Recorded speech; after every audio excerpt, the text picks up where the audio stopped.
Good morning everyone. और सब महारथी को कहाँ है? सैटरडे का सैटरडे कौन सा दिन था? एक दिन तो आए थे आप, हम नहीं आए। कितने लोग? मैं भी नहीं आया। आप नहीं आए? कितने लोग नहीं आए? कितने लोग आए? मैंने भी आया।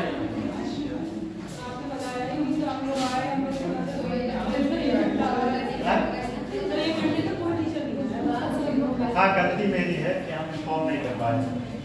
इसके लिए बहुत दिल से भाई आप लोग क्षमा चाहते हैं। मेरे सॉरी।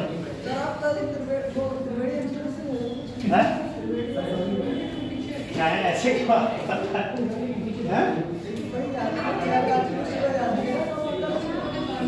रात में आए, ये सुबह 6:30 बजे आए। सुबह हम 6:30 बजे आए। 6:30 नहीं 8:30।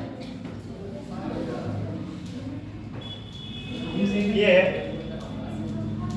जाके डिसीजन पलटवा दिए। देखे, एक दिन गए थे हमसे और डिसीजन पलटवा दिए। मेरा क्रेडिट नहीं जाता है, सारे लोगों का जाता है। चलिए, क्या क्या हो चुका था? क्या क्या हो चुका था? पीछे भाग के बैठते हो समझ नहीं आता, थोड़ा सा आगे लगता है क्लास एकदम खाली खाली लगता है। यहाँ एक लोग बैठे हैं, इस पे भी आप दोनों उधर बैठे हैं, इधर खाली है। और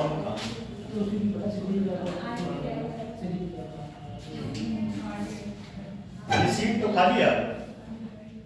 पहले आप आगे, आप पीछे से आगे जाओ। क्या मतलब है पीछे बैठने का? उतना कोई विशेष आनंद हो तो बताइए। फिर कोई विशेष आनंद हो अगर कैमरा डिस्टर्ब करता है। कैमरा तो मेरे तरफ है।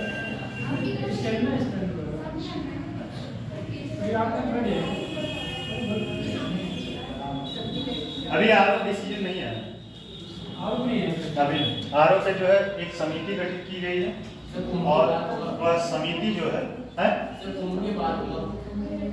नहीं, एग्जाम कराने की बात नहीं, एक समिति गठित की गई है। वो समिति जो है अपना सुझाव देगा, उस सुझाव के अकॉर्डिंग कर देगा। एक्चुअली क्या है ना, एक मिनट सुन लीजिए।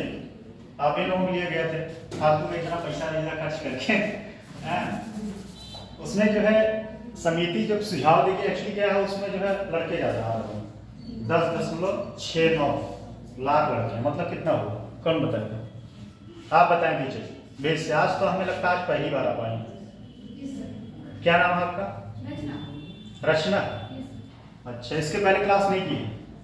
ये पेपर खत्म होने वाला, बस 2-4-10 दिन और बचा है, उसके बाद खत्म बचवा पेपर। अभी तक कहाँ था? बीमार? 1 महीने कौन बीमार होता है? मैक्सिमम एक हफ्ते कोई बीमार होता है। 1 महीने कोई बीमार होता है? 1 महीने तब आदमी बीमार होता है जब उसको कोई बड़ी बीमारी। नॉर्मली जो है 1 महीने कोई बीमार नहीं होता है। ठीक, चलिए वो छोड़िए। क्या हुआ?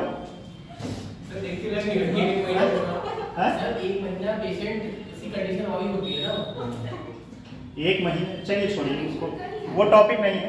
अब उस पर आप डिबेट मत करिए, ठीक है? उस पर आप दोनों डिबेट मत करिए। डिबेट वाली बात यह है कि आरओ के लिए लड़के ज़्यादा हैं, ठीक, और सेंटर मिल नहीं पा रहा है आयोग। तो आयोग कह रहा है कि हम 2 शिफ्ट में कराएंगे, और स्वाभाविक सी बात है भाई, अगर सेंटर नहीं मिलेगा तो 2 शिफ्ट में कराने के अलावा कोई ऑप्शन है नहीं। या तो फिर प्राइवेट कॉलेज में देंगे सेंटर, तो प्राइवेट कॉलेज में सेंटर देंगे तो फिर वही होगा, इधर का उधर होगा, जैसे पिछली बार हुआ। फिलहाल 22 दिसंबर कितने लोगों का पीसीएस का एग्जाम है? पीसीएस का फॉर्म कौन अप्लाई किया है? आप किए? और कोई? आप लोग बताएं, आप लोग पीसीएस का फॉर्म अप्लाई किए? नहीं किए। 22 दिसंबर को अभी जो भी अप्लाई किया है वो सिर्फ एक काम करें, 2 टेस्ट सॉल्व करें और करें, बस। इसके अलावा और कुछ ना करें। चलिए, आज हमारा टॉपिक है भूमि सुधार अधिनियम, उत्तर प्रदेश का भूमि सुधार अधिनियम।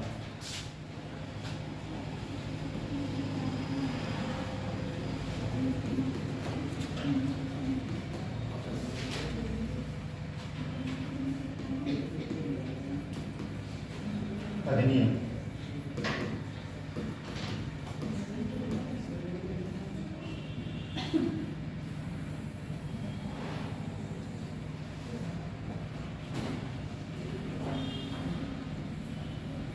कोई ये बताए कि इसको लाने का कारण क्या था, इसको क्यों लाना पड़ा? बताइए, इसको लाना क्यों पड़ा? भूमि सुधार अधिनियम लाना क्यों पड़ा? इसके पीछे का कारण क्या था? आप बताएं। इसके पहले पढ़ेंगे नहीं एक बार भूमि सुधार अधिनियम या उत्तर प्रदेश भूमि सुधार अधिनियम? आप लोग आप बताएं कृष्णपाल, इसको लाने के पीछे का कारण क्या था, क्यों लाना पड़ा? कोई ना कोई कारण रहा होगा तभी आया होगा। हर चीज है जमींदारी प्रथा को खत्म करने के लिए। और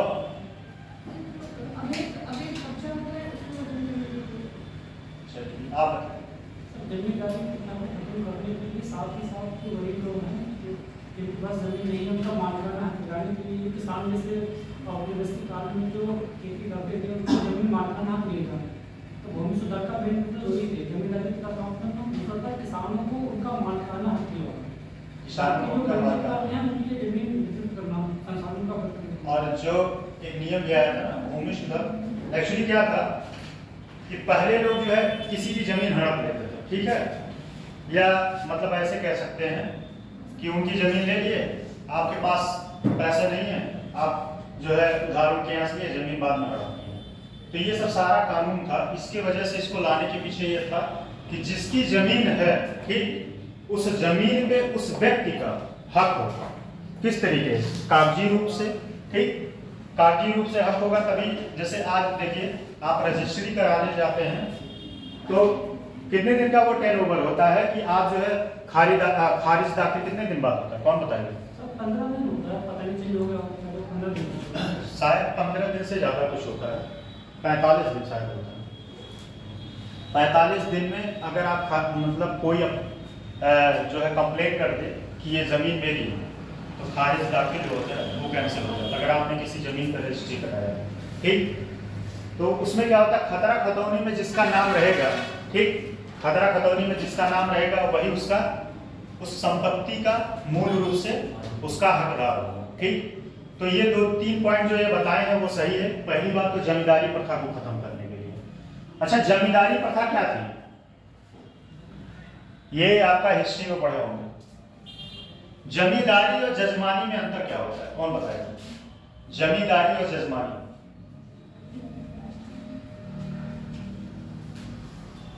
जमींदारी और जजमानी,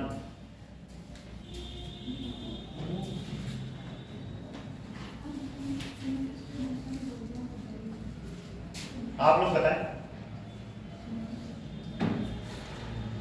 क्या बात, आज एकदम दिमाग खाली पड़ा है? देखिए, जमींदारी और जजमानी में दोनों में फर्क है। जजमानी जो है ये कह सकते हैं कि वो दान में मिलता है, ठीक है, और दान में किसको मिलता है? हम जैसे आप जैसे पंडितों को, ठीक है। तो राजा महाराजा जो होते थे, जो पंडित वहां जजमानी करते थे, तो उनको जमीन जो है दान में मिलता था। हमें नहीं दान में मिला है, दान में मिलता, वो जजमानी होता है, ठीक है।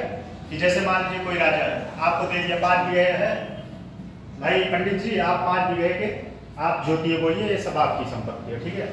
हमारे यहाँ गांव में भी हम लोग भी जैसे जो है, जो हम लोगों के यहाँ बर्तन मांजने आते थे तो उनको 1-2 बीघे के लिए ऐसे दे दी जाती थी, उसके एवरेज में आके बर्तन धुलती थी हम लोगों के यहाँ।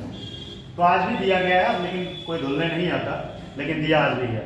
जमींदारी में क्या है? जमींदारी में जो राजा होता है या कह सकते हैं अंग्रेज, जो भी उस टाइम शासन रहा होगा, वो जो है अपना एक कैंडिडेट खड़ा करता है। कैंडिडेट मतलब कह सकते हैं मध्यस्थ व्यक्ति, ठीक, एक व्यक्ति को लाता है और वह व्यक्ति का काम होता है कि उस एरिया का कर असूल के उस राजा को दे, उस एरिया का कर असूल के उस राजा को दे, और उससे उसको क्या लाभ होता है, ये भी तो बात है, उससे उसको क्या लाभ होता है बताइए। जैसे मान लीजिए सपोज के हम आपसे कहते हैं कि इस क्लास से आप जो है 500 रुपए इकट्ठा करिए, फिर आप कहेंगे हमको क्या लाभ होगा, कुछ हमको भी तो लाभ होना चाहिए, क्या होगा है? हाँ, उनको भी जमीन जैसे मान लीजिए 100 बीघा है, ठीक, 100 बीघा है तो 100 बीघे में उनको कह दिया है कि जो 10 बीघा है उससे जो भी टैक्स आएंगे, वो जो भी पैसा आएगा, जो भी अनाज आएगा वो आपका है, बाकी 90 बीघे का आपको असूल के। आसान शब्दों में समझा रहे हैं जजमान, किताबी बात तो है, बात है किताबी बात तो लिखा है, आसान शब्दों में समझा रहे, चाह रहे समझ में आ जाए। तो मतलब क्या था कि जो बड़े भूखंड थे, जो राजा होते थे या कह सकते हैं जमींदार वर्ग जो, तो वो लोग क्या करते थे, अपनी जमीन को दे देते थे और जमीन के वो जो टैक्स असूलता था वो ले जाके वो राजा को कराता था, देता था, ठीक, और उसके बदले में उनको भी पैसा मिलता था, जमींदारी प्रथा, ठीक। कोई डाउट है? अच्छा देखिए, भूमि सुधार कानून कब आया था? कब आया था, कौन बता सकता है? भूमि सुधार कानून कब आया था? भूमि सुधार अधिनियम कब आया था, कौन बता सकता है? ऑप्शन दे, ऑप्शन दे। 1951 बहुत एक अधिनियम आया था कि कानून है? अच्छा, और उत्तर प्रदेश में कब आया था? बताइए, आप बताइए, आप तो पढ़े होंगे, बताइए। हाँ, उत्तर प्रदेश जमींदारी एवं भूमि सुधार अधिनियम 1950, यही बात पूछना चाह रहा 26 जनवरी 1950 को पारित हुआ था, 1952 से लागू हो गया। 1952 से लागू हुआ था। चकबंदी 1954 है? 1954 अधिनियम कब आया था? 1954 1954। देखिए आया था ये 1950 में, ठीक, 1950 में ये क्या है, भूमि सुधार कानून आया था। अच्छा एक चीज और बताइएगा, संविधान से संबंधित पहला संविधान संशोधन किससे संबंधित था? आर्टिकल कौन सा था, किसमें जोड़ा गया था? 9वीं अनुसूची। 9वीं अनुसूची की खासियत क्या होती है? और कोई बताए, बताइए बताइए। जो विषय डाल दिए जाते हैं उनकी समीक्षा नहीं की है। अच्छा, अभी भी वो नियम है? नहीं नहीं, अब नियम नहीं, अब जो है संशोधन के द्वारा उसको हटा दिया जाए। पहले क्या था, ज्यादातर बचने के लिए जो भी कानून था उसको ले जाकर उसमें डाल दिया जाता, ठीक। देखिए ये आया था आपका, कब आया था? ये 9वीं अनुसूची में तो है, 24 जनवरी 1951 को राष्ट्रपति का हस्ताक्षर हुआ, 50 में आया था, 24 जनवरी 1951, 24 जनवरी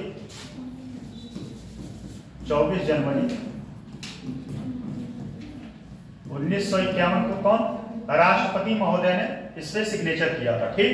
और उत्तर प्रदेश का कब आया था? उत्तर प्रदेश का भूमि सुधार अधिनियम आया था 1952, ठीक, नहीं सॉरी, जमींदार अधिनियम था। जमींदारी अधिनियम कब आया था? पहले तो समझिए क्या है,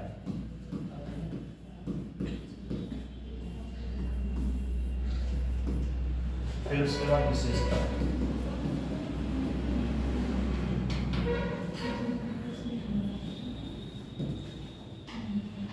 भूमि सुधार कानून है क्या?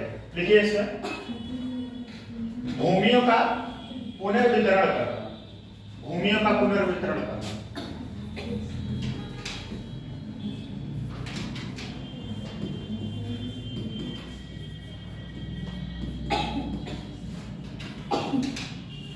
पुनर्वितरण करना।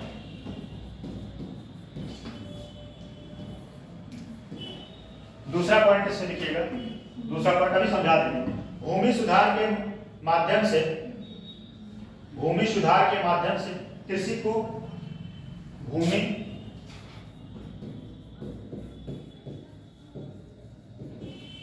सुधार के माध्यम से कृषि को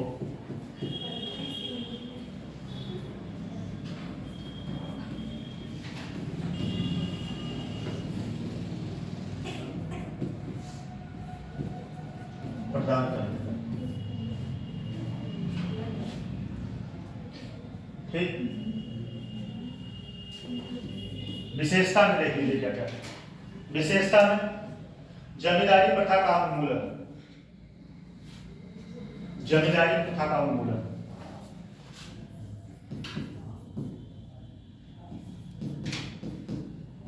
ये बड़ी तरह है।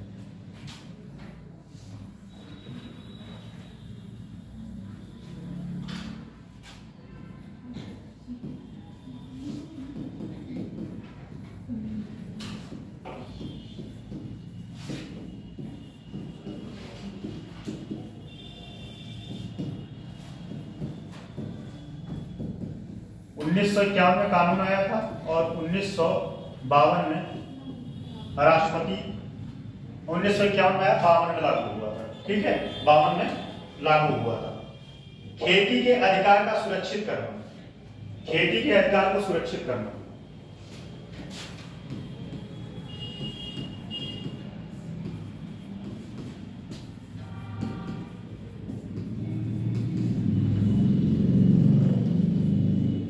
सुरक्षित करना।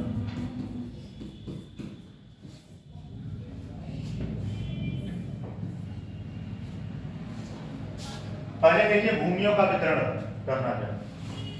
जमींदारी प्रथा जब आया तो इसके मतलब समझिए क्या है। हुआ क्या था कि कुछ एक विशेष व्यक्ति या वर्गों के पास भूमि की मात्रा या भूमि का संख्या या कह सकते हैं भूमि की क्या एरिया उनके पास ज्यादा हो गया। ठीक, अब उनके पास ज्यादा हो गया था और कुछ ऐसे वर्ग भी थे जिनके पास भूमि था ही। भूदान आंदोलन सुने कि नहीं? कहां से शुरू हुआ था? पोचमपल्ली कौन शुरू किया था? उसमें क्या था? उसमें बड़ा भयंकर करप्शन हुआ था। तो उसी से संबंधित ये भी है। समझिए भूमियों का पुनर्वितरण से मतलब क्या है कि जैसे जिसके पास ज्यादा भूमि हो तो फिर क्या होगा, उसकी भूमियों का पैमाइश किया जाएगा और उस भूमि में एक कंडीशन कर दिया गया था कि इतने से ज्यादा किसी व्यक्ति के पास भूमि ज्यादा नहीं रह सकता। अगर रहेगा तो उसको अपने मतलब एक व्यक्ति के पास, किसी एक व्यक्ति के पास एक मानक रख दिया गया। मान लीजिए सपोज कि 10 बीघा जमीन किसी एक व्यक्ति के पास हो सकता है मैक्सिमम। ठीक है, 10 बीघा से ज्यादा होगा तो वह भूमि जो है वितरित कर दी जाएगी और लोगों, वह भूमि जो है और लोगों में वितरित कर जाएगी। क्या बात है, कहीं हंस रहे हैं? क्या होगा? सिग्नेचर करना। अच्छा, सिग्नेचर कर दीजिएगा। क्या है तो जिसके पास, सुनिए, जिसके पास एक एग्जांपल 10 बीघे से ज्यादा भूमि होगा उसको जो है और दूसरे व्यक्ति के पास ट्रांसफर कर दिया जाए। भूमि सुधार कानून आने का पर्पज ये था। ठीक, मतलब भूमियों का केंद्र किसी एक व्यक्ति पर ना रहे। भूमि जो है वह किसी एक व्यक्ति पर जाके केंद्रित ना हो जाए। समाज में सभी वर्ग हैं और सभी लोगों के लिए भूमि अति आवश्यक है। अति आवश्यक इसलिए है कि भूमि पे घर बनता है, भूमि से आपका जीवन यापन चलता है, भूमि से ही खाना खाते हैं। ठीक, उसके बाद भूमि सुधार के माध्यम से कृषि, जैसे भूमियों में जब सुधार हुआ तो कृषि को कैसे लाभ हुआ? कृषि को कैसे लाभ हो सकता है बताइए? यही बात आगे चकबंदी में जाएगी। यही बात आगे चकबंदी में होगा। होता क्या था कि जैसे मान लीजिए कोई व्यक्ति है, इसी को एग्जांपल दे देते हैं। ठीक, ये जैसे बना है वर्गाकार।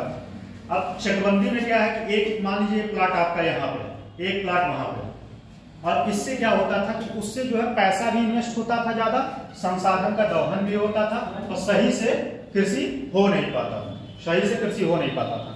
तो ये कृषि के सुधार करने के लिए क्या किया गया कि जिस व्यक्ति का जमीन था, जहां जहां प्लाट था, उसको एक एरिया से लगा दिया गया। उसको एक एरिया से लगा देने से फायदा यह हुआ कि उसका पहली बात तो पैसा बचत हुआ। ठीक है, संसाधन जो दोहन हो रहा था उसका बचत हुआ। जैसे मान लीजिए आप यहाँ पानी चलाए, फिर उसके बाद सिंचाई किए, फिर अगले जगह सिंचाई किए, तो उससे क्या होता था कि एक ही जगह करने से सारा प्लाट में जाता था। ये सब सारी व्यवस्थाएं की गई थी उसमें।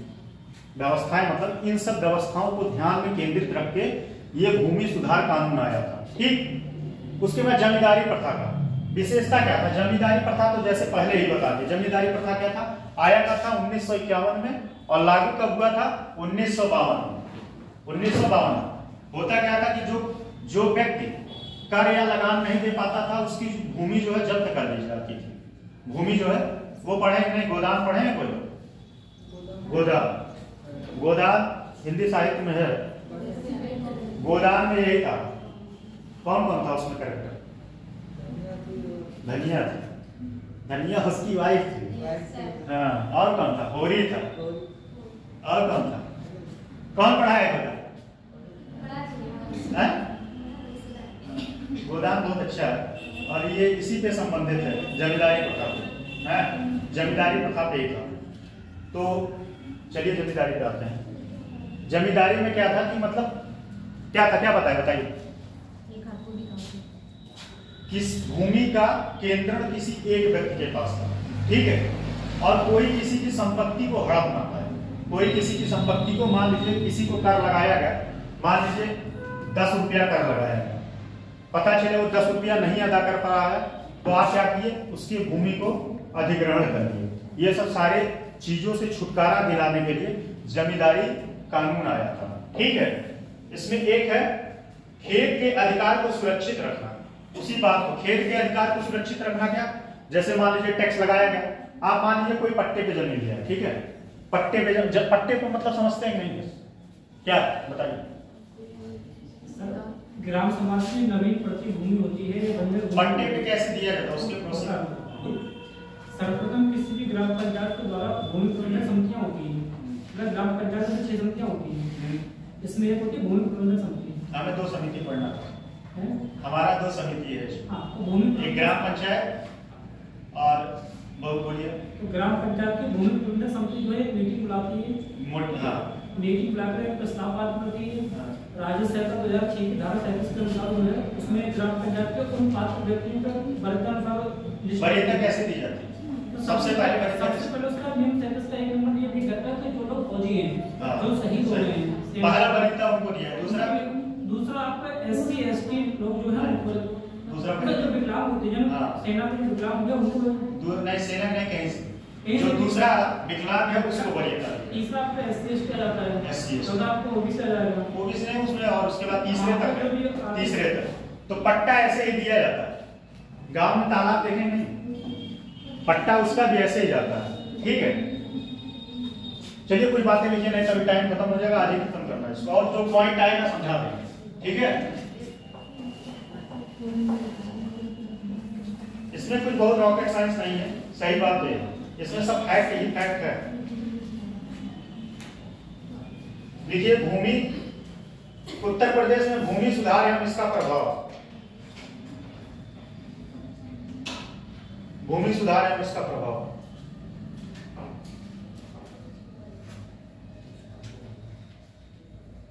देखिए भारतीय अर्थव्यवस्था में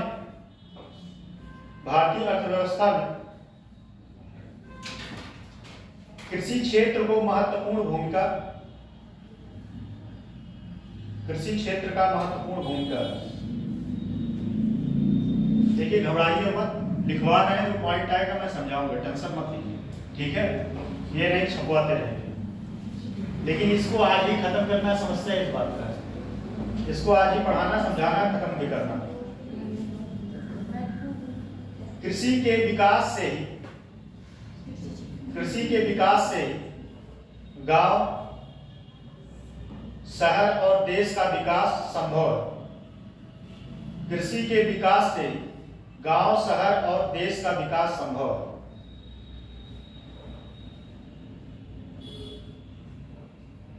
कृषि क्षेत्र में हो रहे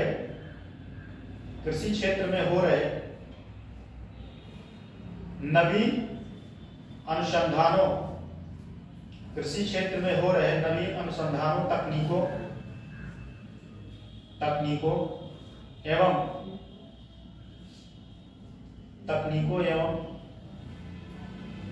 कार्यक्रमों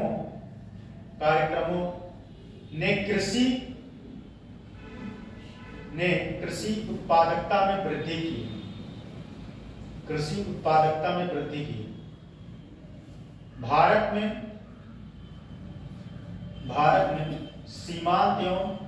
सीमांत किसान कौन होते हैं बताइए, कितना उसमें होता है, लैंड एरिया कितना रहता है? आप बताएं, 3 लोग 5 लोग मिलकर, मान लीजिए संख्या कम है क्लास, क्या वो लोग छुट्टी मना रहे हैं क्या?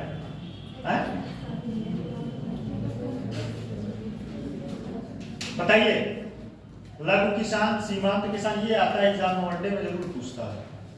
आप बताएं प्रिंसिपल, आप बताइए। सीमांत किसान वह किसान होता है जिसके पास एक लैंड एरिया होता है, लैंड एरिया 1 हेक्टेयर से कम भूमि होती है। 1 हेक्टेयर। कौन बताएगा 1 हेक्टेयर में कितना होता है, कितना बीघा? 1 हेक्टेयर में 15 बीघा होता है। सही बता रहे हैं? 1 हेक्टेयर। और 1 एकड़ में कितना होता है? 1 एकड़ में कितना होता है? 1 एकड़ में 6 बीघा होता है। अच्छा, और 1 बीघे में कितना बिस्सा होता है?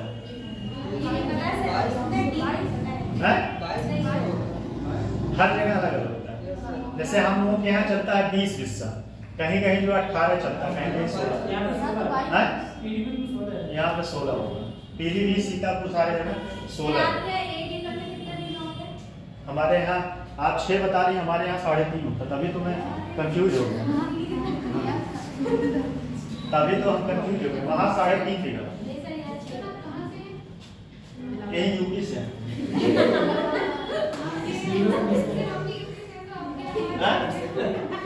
हमारी आवाज कुछ बिहारी टाइप की है, यही कहना चाह रहे हैं।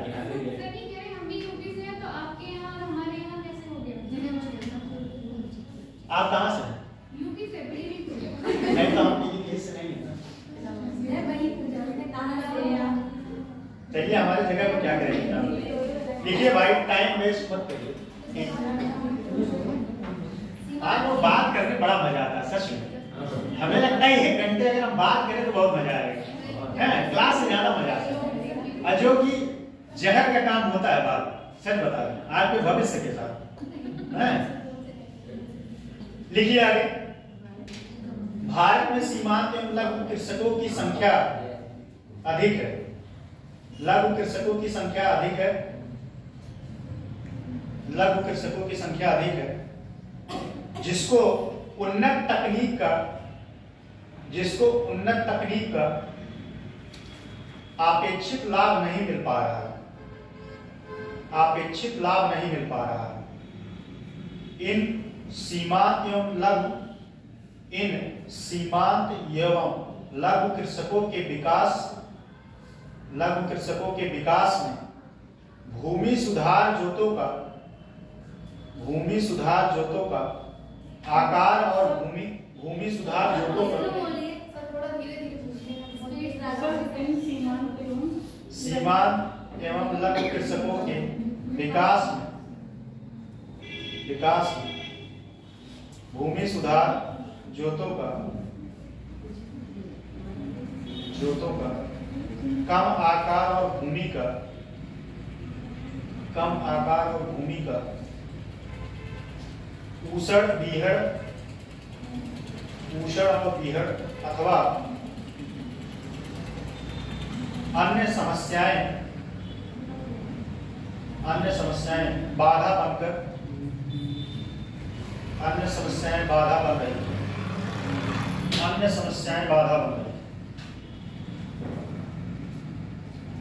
बन रही। इसी संदर्भ में उत्तर प्रदेश सरकार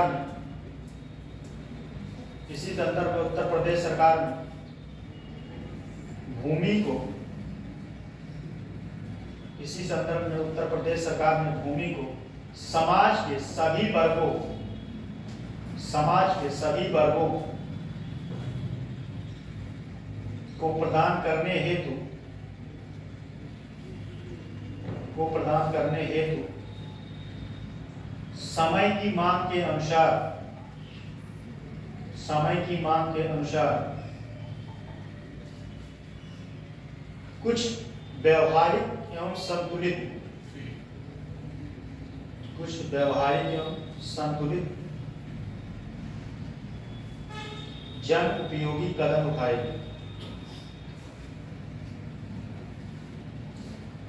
इसमें पहला लिखिए, ये तो भूमिका था। अब लिखिए इसमें पहला, उत्तर प्रदेश में भूमि सुधार अधिनियम, इसके प्रभाव।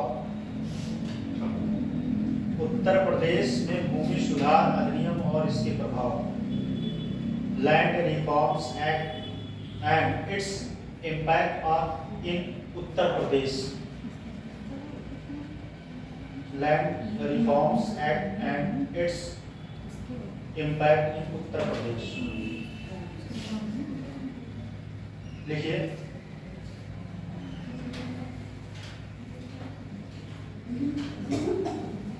उत्तर प्रदेश, लिखिएगा उत्तर प्रदेश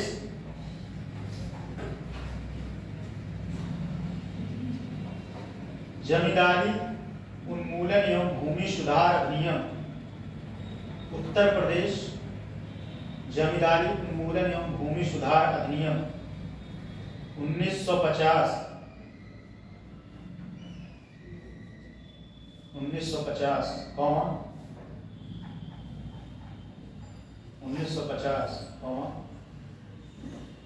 24 जनवरी 1951 कॉमा करके लिखिएगा तो 24 जनवरी 1951 51 मतलब 51 समझ में आ रहा है? 51 को क्या बोलेंगे भाई? 51 तो बोलेंगे, कुछ और बोलते हैं। गजब बात है। 24 जनवरी 1951 को राष्ट्रपति द्वारा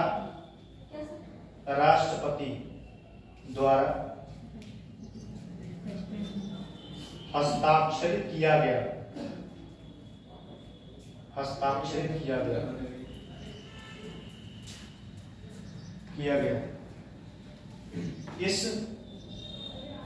इस अधिनियम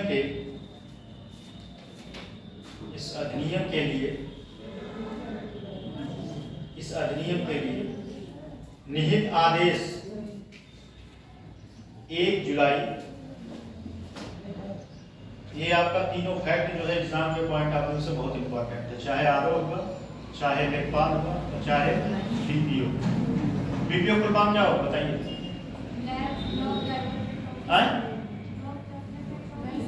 बीपीओ का बीपीओ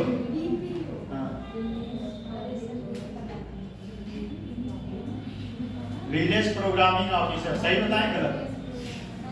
विलेज प्रोग्रामिंग ऑफिसर, पहले उसका नाम था वीडीओ, विलेज डेवलपमेंट ऑफिसर, उसी को बदल के बीपीओ कर दिया। एक आईपीओ होता है, क्या होता है? चलिए लागू किया गया 1 जुलाई 1952 को जारी किया गया था। 1 जुलाई 1952 को जारी किया गया था।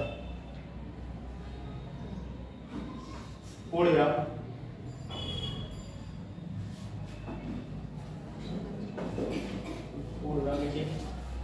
निहित होने की तिथि से सभी मध्यस्थों की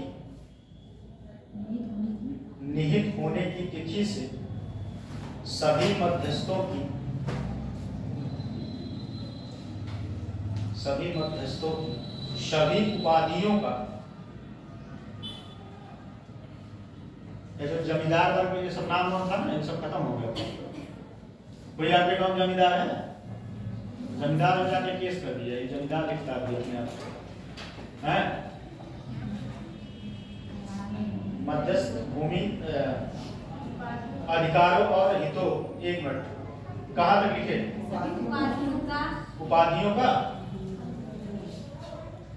उपाधियों अधिकारों और हितों को निलंबित एवं समाप्त कर दिया गया।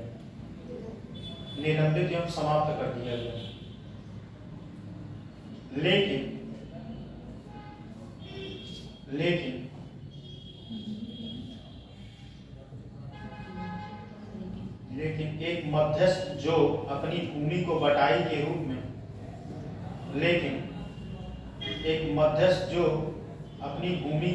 के रूप में जोतता था,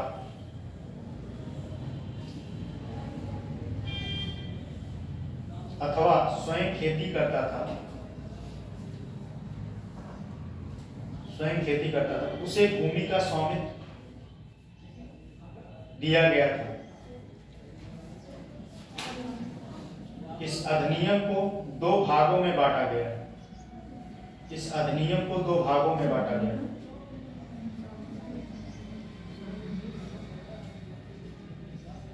बांटा गया। पहले भाग में 1 से 6 इस अधिनियम को दो भागों में बांटा गया। पहले भाग में 1 से 6 अध्याय चैप्टर, मतलब 1 से 6 अध्याय चैप्टर, अथवा दूसरे भाग में 6 से 12 अध्याय या चैप्टर, 6 से 12 अध्याय या चैप्टर है। इस अधिनियम में 7 अनुसूचियां, इस अधिनियम में 7 अनुसूचियां और 344 धाराएं, 7 अनुसूचियां और 344 धाराएं। ठीक है। अब देखिए इसका विशेषता, विशेषता लिखिए। देखिए हेडिंग सब लिख लीजिए, जो मुझे लगेगा कि हाँ इंपॉर्टेंट है इसको लिखा देना जरूरी है, और जो समझाने के पॉइंट ऑफ व्यू से इंपॉर्टेंट है उसको समझा भी देंगे। पहले हेडिंग सबका लिख लीजिए। लेकिन एक बात बता देना, एग्जाम में क्वेश्चन आएगा हेडिंग सबके बारे में लिखना पड़ेगा, 2-2 पॉइंट, तभी आपका आंसर पूरा कंप्लीट माना जाएगा। ठीक, पहला लिख लीजिए इसमें जमींदारी का उन्मूलन, सबका हेडिंग पहले लिख लीजिए। ऐसे ग्राफ बना के लिखिएगा पूरा, ऐसे जमींदारी का उन्मूलन विशेषता मैं बता रहा हूं।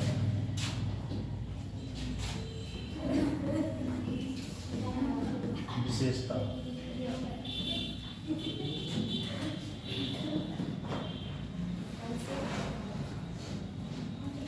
पॉइंट बहुत सारा है, ठीक है। तो देखिए पहले लिखिएगा जमींदारी प्रथा का उन्मूलन।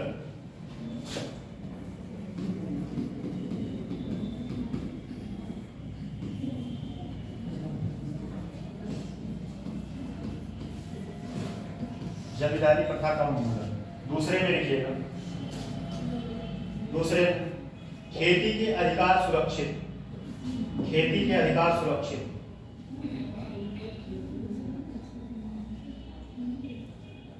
खेती के अधिकार सुरक्षित।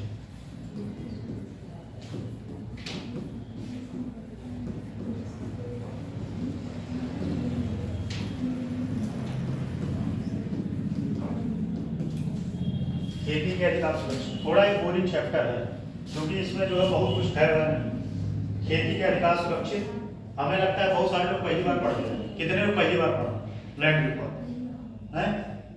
पहली बार और सारे लोग पढ़े हैं? हमें लगता है एक कृष्णपाल जी को छोड़ के और कोई नहीं पढ़ा होगा। ये इसलिए पढ़े हैं क्योंकि एग्जाम में लगे हैं तैयारी की। एक ठीक कौन सा एक ठीक एक एग्जाम की तैयारी में लगे हैं। तो चलिए लिखिए अगला, सरल जोत व्यवस्था। सरल जोत व्यवस्था,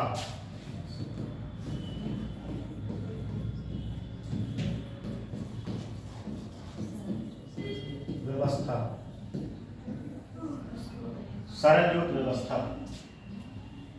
और अगला लिखिए फिर भूमि को लगान देने, भूमि को लगान पर देने का प्रतिबंध, भूमि को लगान पर देने का प्रतिबंध,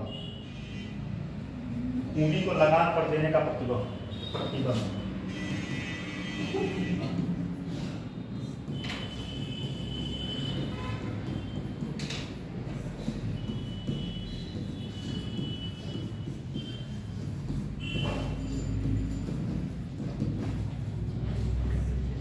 प्रतिबंध। ठीक, अगला लिखिएगा अलाभकारी जोत के निर्माण। अलाभकारी, अलाभकारी है, लाभकारी। हाँ, अलाभकारी,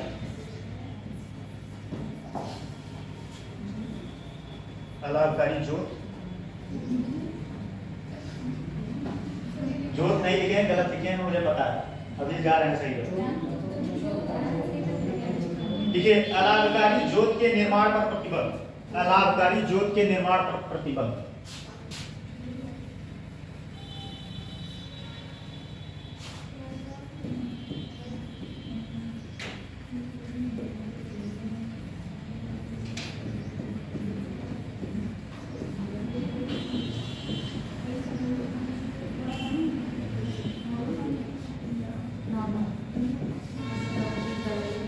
अलाभकारी जोत के निर्माण पर प्रतिबंध। ठीक, अगला लिखिए, ग्राम पंचायतों की स्थापना। 1 मिनट, ग्राम गणतंत्रों की स्थापना, ग्राम गणतंत्रों की स्थापना भी बता देंगे, अगला पॉइंट है इसका, ग्राम गणतंत्रों की स्थापना।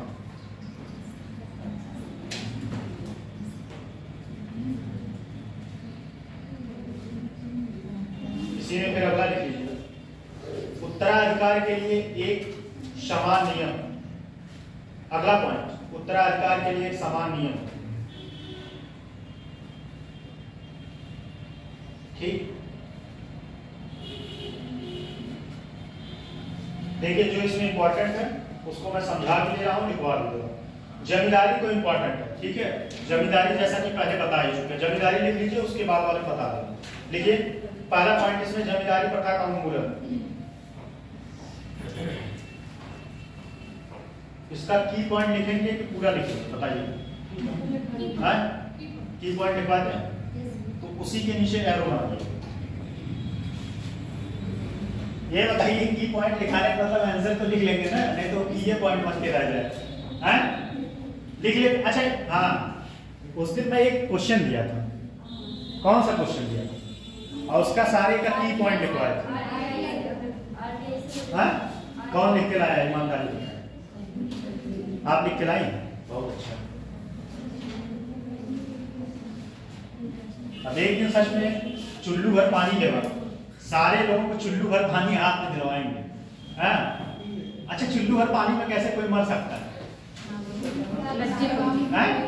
कैसे मर सकता है? आप दोनों लोग बताइए, कैसे मर सकता है चुल्लू भर पानी? हैं? जो बता देगा उसको इनाम मिलेगा। बताइए सारे, चुल्लू भर पानी में कैसे कोई मर सकता है? मर सकता है भाई, चुल्लू भर पानी मर सकता है, मर सकता है। कोई मरने तैयार हो तो मैं बताऊं? चलिए, चुल्लू भर पानी में मर सकता है, सीरियसली मैं बता रहा हूं, लेकिन मरने के लिए कोई तैयार होता पता है? देखिए देखिए, इस अधिनियम, देखिएगा की पॉइंट लिखिएगा इसका, इस अधिनियम के द्वारा 1 जुलाई 1952 को, इस अधिनियम के द्वारा 1 जुलाई 1952 से जमींदार और बिचौलिए, देखिए जमींदार और बिचौलियों के अधिकार को समाप्त कर दिया गया। जमींदार और बिचौलिए के अधिकारों को समाप्त कर दिया गया। ठीक, इसी में लिखिएगा,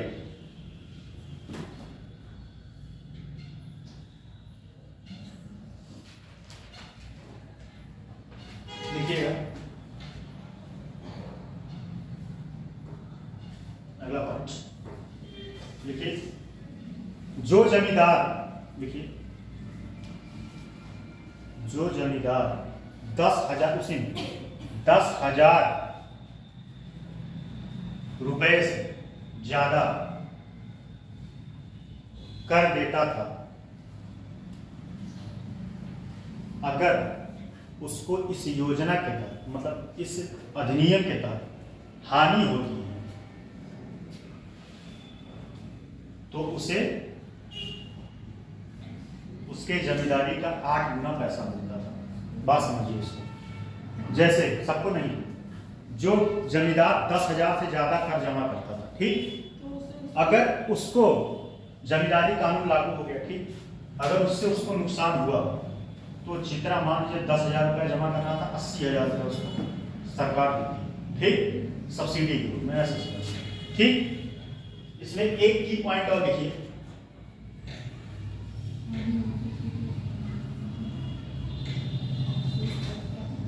देखिए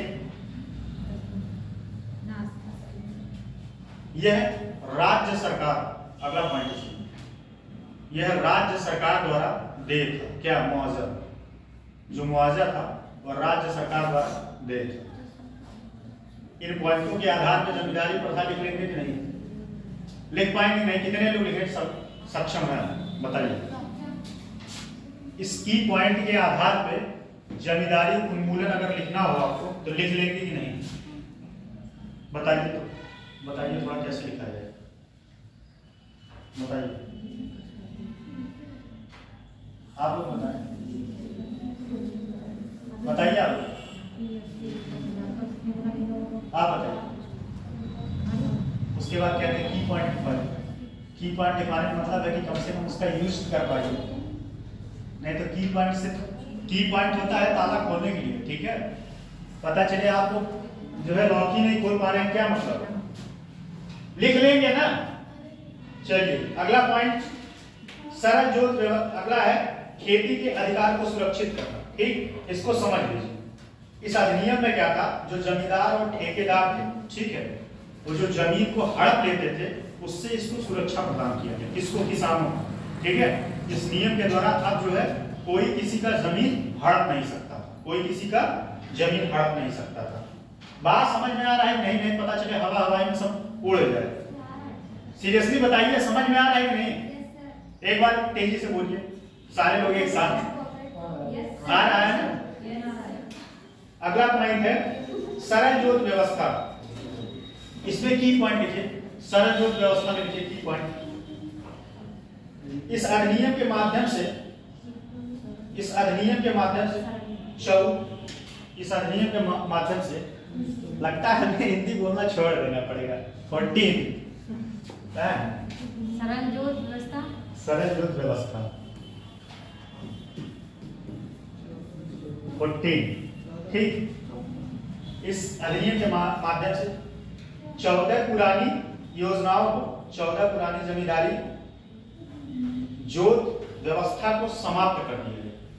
इस अधिनियम के द्वारा 14 पुरानी जोत व्यवस्था को समाप्त कर दिया गया, पुरानी जोत व्यवस्था को समाप्त कर दिया गया। इसके स्थान पर 4, इसके स्थान पर लिखिएगा 4 जोत प्रणाली व्यवस्था लागू की गई। इसके स्थान पर 4 जोत प्रणाली व्यवस्था, ठीक है? अगला पॉइंट इसी में लिखिएगा, लिखिएगा। इसमें 4 कौन कौन शामिल थे? लिखिए 4 भूमिधर। इस 4 व्यवस्था में कौन कौन शामिल थे? भूमिधर,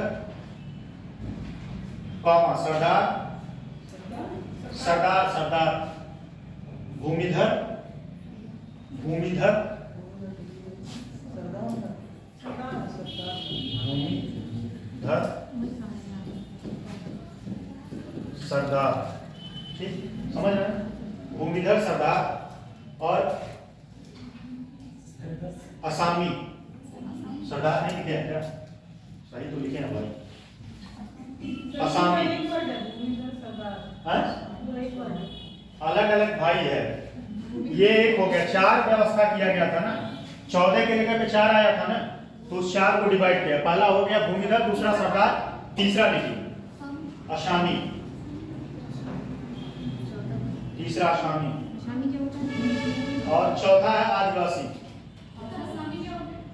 बता रहे, चौथा आदिवासी।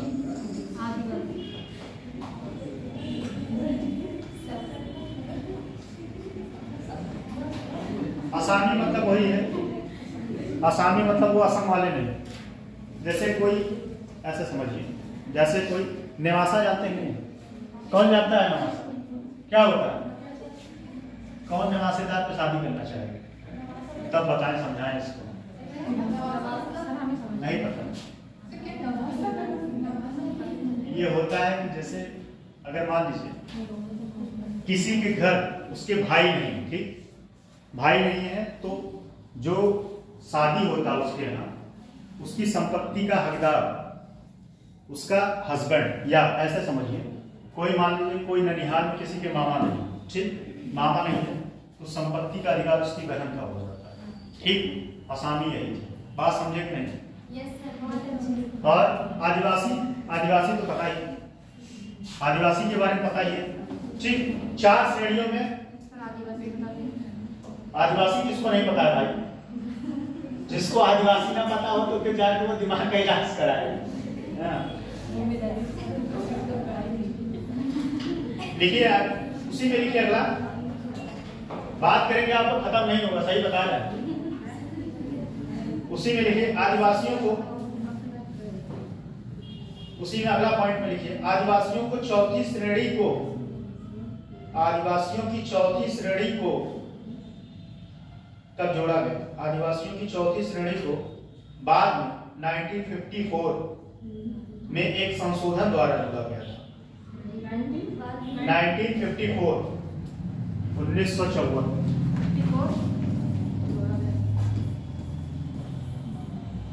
50 रुपया और 4 रुपया 1954 में जोड़ा गया, ठीक। अगला है भूमि को लगान देने पर प्रतिबंध। ये पूरा लिखिए, ये पूरा लिखिए इसके बाद। इस अधिनियम के अंतर्गत भूमि को लगान देने पर प्रतिबंध, इस अधिनियम के अंतर्गत कोई भी जोतदार या पट्टेदार, इस अधिनियम के तहत कोई भी जोतदार या पट्टेदार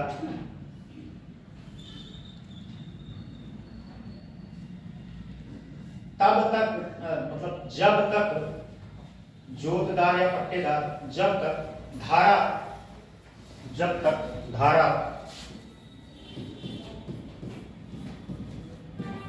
पट्टेदार किसे कहते हैं?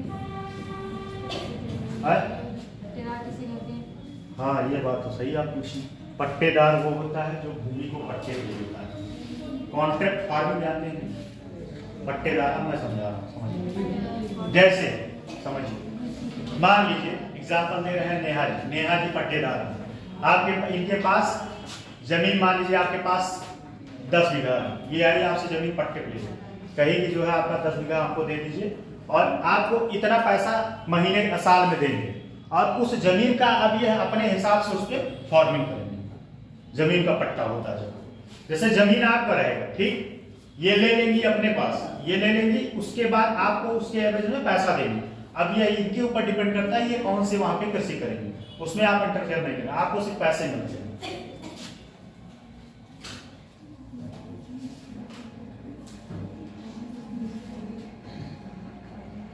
अगला पॉइंट इसमें कहां तक लिखे आप? हाँ, धारा 157(1) में वर्णित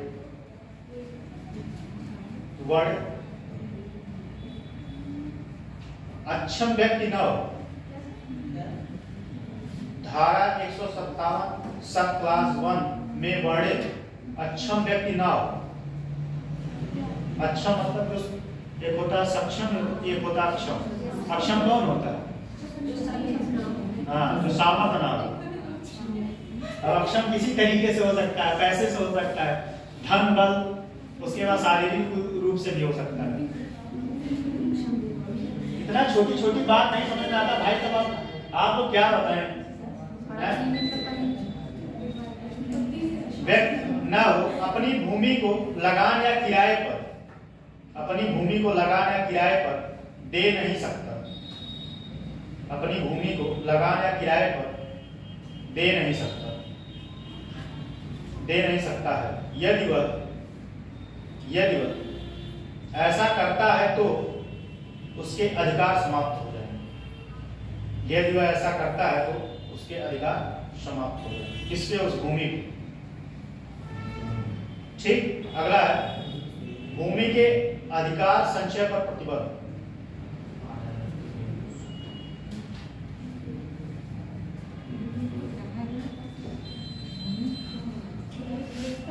देखिए अब इसमें समझ लीजिए, इसमें बात समझिए। भूमि पर अधिकार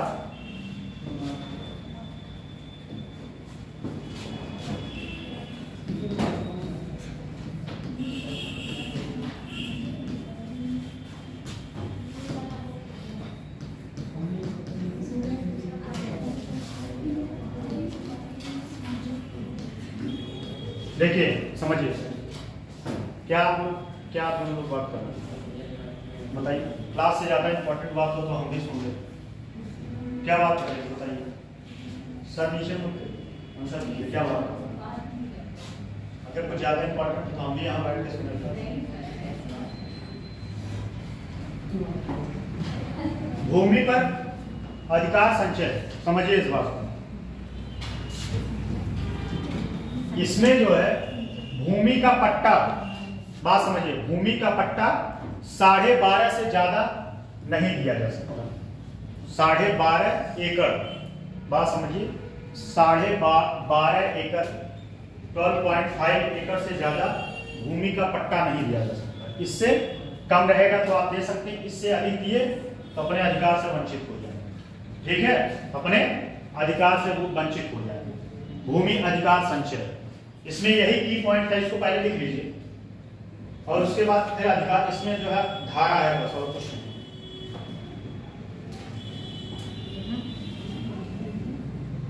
ठीक लिखिए इसमें, इस अधिनियम की, इसमें यही इतना की पॉइंट था और इसमें कुछ नहीं कि मतलब इससे ज्यादा आप अधिकार में भूमि का पट्टा नहीं दे सकते। अगर देते हैं तो आप अपने अधिकार से वंचित हो जाएंगे। बाकी इसमें धारा है बस, लिखिए इस अधिनियम की धारा 154, इस अधिनियम की धारा 154 सब क्लास 1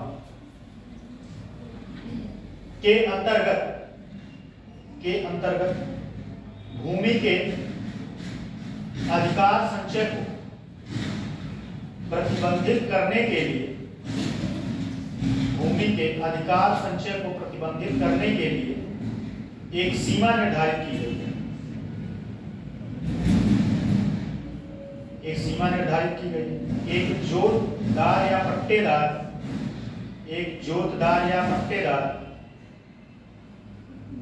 खरीद या उपहार के माध्यम से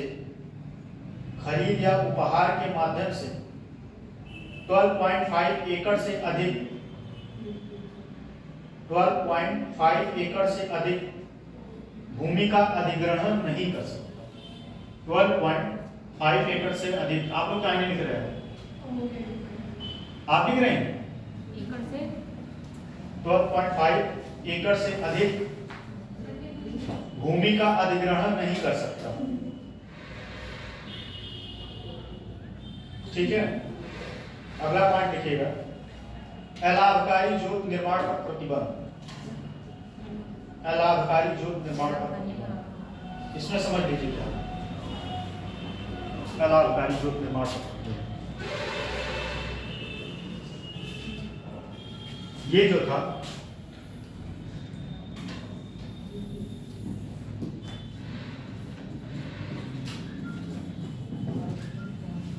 इसको कितना कहा जाएगा, कौन बता सकता है?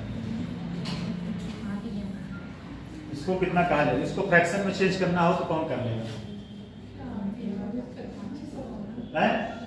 कौन चेंज कर लेगा? इसको अगर फ्रैक्शन में चेंज करना हो, दशमलव, मान लीजिए फ्रैक्शन में दशमलव में चेंज करना हो, लेकिन हम सहमत है कर रहे हैं, चलिए वो हमारा विषय नहीं है, बस ऐसे लिख दिए। समझने का विषय ये है, समझिए। अगर भूमि, सुनिए बात समझिए, जो कि अब नियम परिवर्तित हो गया, पहले का नियम क्या था?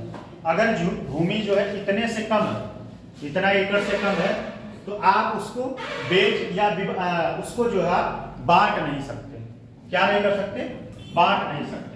जैसे किसी की भूमि अगर इतना 3 सही 1/8 मिक्स में, अगर इसको बोलते हैं मिक्स समझेगा नहीं? मिक्स वाला जो है फ्रैक्शन कौन पढ़ा है? पढ़ा है? मैथ बैकग्राउंड कितने लोगों का है? इसको क्या बोला जाए? अगर मिक्स में बोलना होगा तो कैसे बोलेंगे बताइए? इंग्लिश में? इंग्लिश में कौन बताएगा?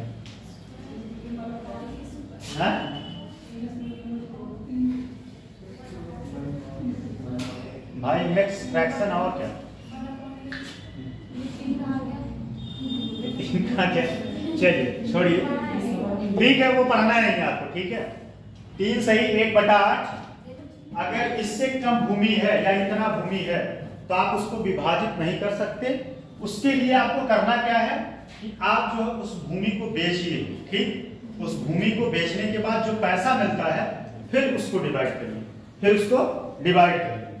लेकिन अब वर्तमान समय में ये नियम खत्म हो गया, क्योंकि पर व्यक्ति लैंड कितना है कौन बता सकता है? भारत में औसत जोत कितना है? हम बता रहे हैं, ऑप्शन में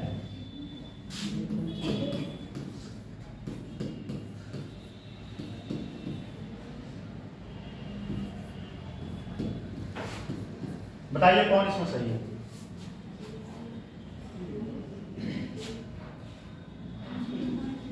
बताइए कृष्णपाल जी कौन सही है? कौन सही है कृष्णपाल? कृष्णपाल जी बताइए कौन सही है? इसमें तो मुझे कोई चीज नहीं लग रहा। कितना होगा? 0.68 है इसमें। अभी तक तो डाटा में ही जाता है, पहले का 1.8 हो सकता है। अब हो सकता है, लेकिन अभी तक का डाटा जो कहीं देखिए जो हुआ है, सर्वे हुआ, अभी तक का डाटा ही था। तो औसत जोत, अब समझिए इस बात को समझने क्या है कि जब इतना हो गया, ठीक, औसत जोत इतना है तो स्वाभाविक सी बात है कि जमीन को डिवाइड करना ही पड़ेगा। तो अब वर्तमान समय में आप जो है इतनी भूमि है तब भी आप उसको एक दूसरे में डिवाइड कर सकते हैं। इतनी बात इसमें की। लिखिए, लिखवा दें कि छोड़ दें इसको? चलिए लिखिए। देखिए, यह अधिनियम उच्च न्यायालय को जोत को विभाजित करने से रोकता है। यह अधिनियम उच्च न्यायालय को जोत को विभाजित करने से रोकता है, जिसका क्षेत्र वही लिख लीजिए 3 से 1/8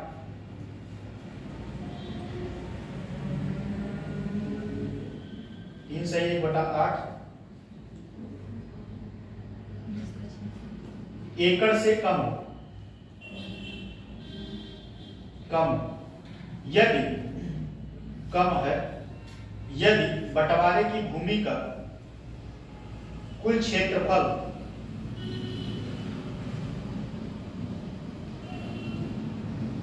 कुल क्षेत्रफल 3 सही 1/8 एकड़ से अधिक नहीं है तो न्यायालय कुल क्षेत्रफल 3 सही 1/8 एकड़ से अधिक नहीं है तो न्यायालय भूमि को विभाजित करने के लिए आगे बढ़ने की बजाय उसकी बिक्री का निर्देश देता है। मतलब आप उस जमीन को बेचिए, उसके बाद पैसा डिवाइड करिए, बिक्री का निर्देश देता है। और बिक्री की आय को संबंधित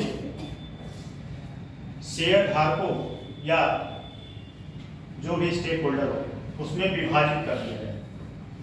बिक्री की आय को संबंधित शेयर धारकों में विभाजित कर दिया जाए।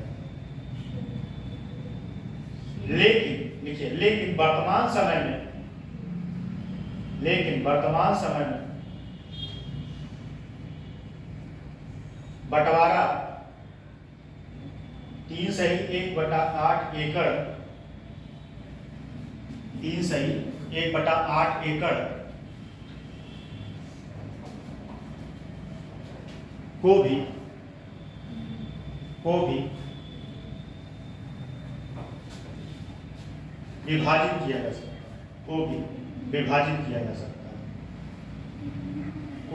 विभाजित किया जा सकता है।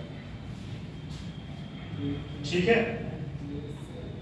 अगला है ग्राम पंचायतों की स्थापना। ये बहुत अच्छा पॉइंट है, समझ लीजिए इसको। देखिए, ग्राम गणतंत्रों की स्थापना जो कृष्णपाल जी बताए थे, तो 4 समिति बताए थे, इसमें 2 समिति है। पहले इसका समिति का नाम लिख लीजिए, तो मैं बताऊं। लिखिए, इसमें 2 इसका की पॉइंट लिखिए जाए। 2 संस्थाएं, एक ग्राम सभा और दूसरा भूमि प्रबंधन समिति। एक ग्राम सभा और दूसरा भूमि प्रबंधन समिति की स्थापना की गई। इसका की पॉइंट,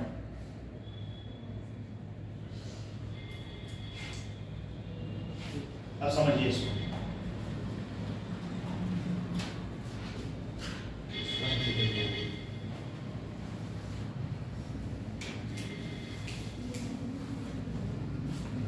ग्राम गठन,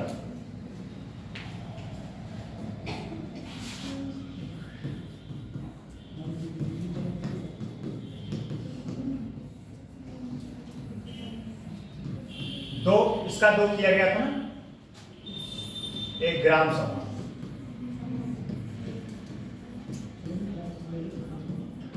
ग्राम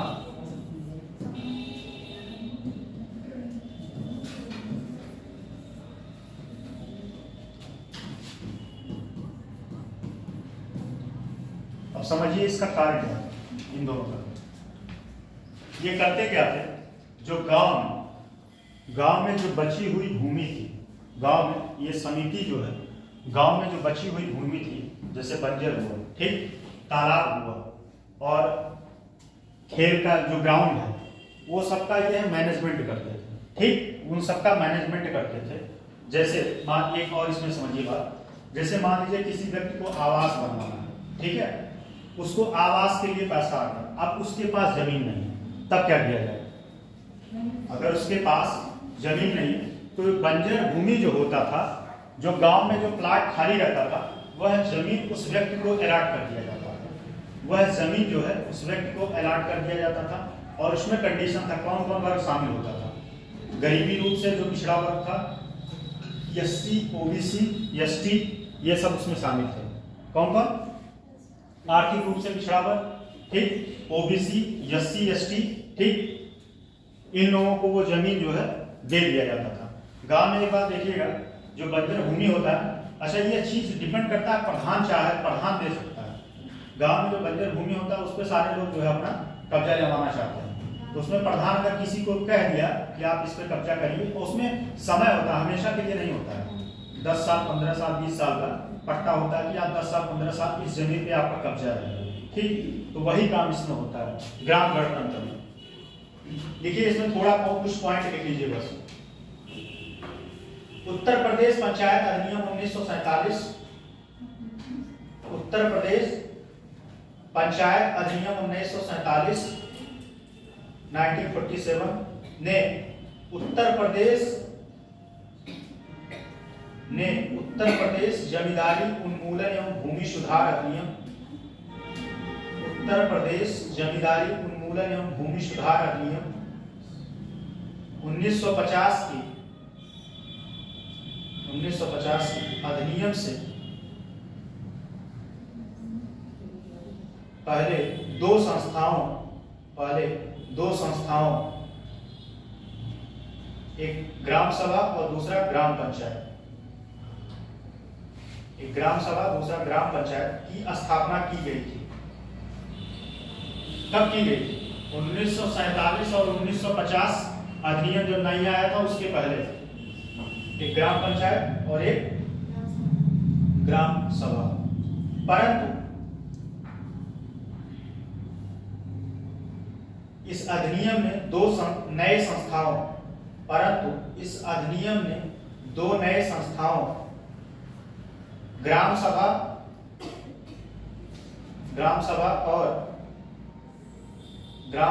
और भूमि प्रबंधन समिति की स्थापना की।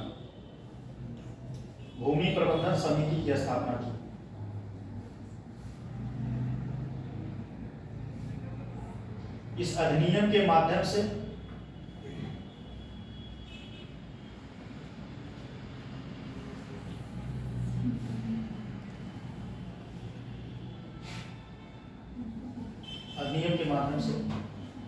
ग्राम सभा की ओर से भूमि प्रबंधन समिति, ग्राम सभा पॉइंट में लिखिएगा, अगला पॉइंट में, ग्राम सभा की ओर से भूमि प्रबंधन समिति, ग्राम सभा की सभी भूमि, जैसे बंजर भूमि,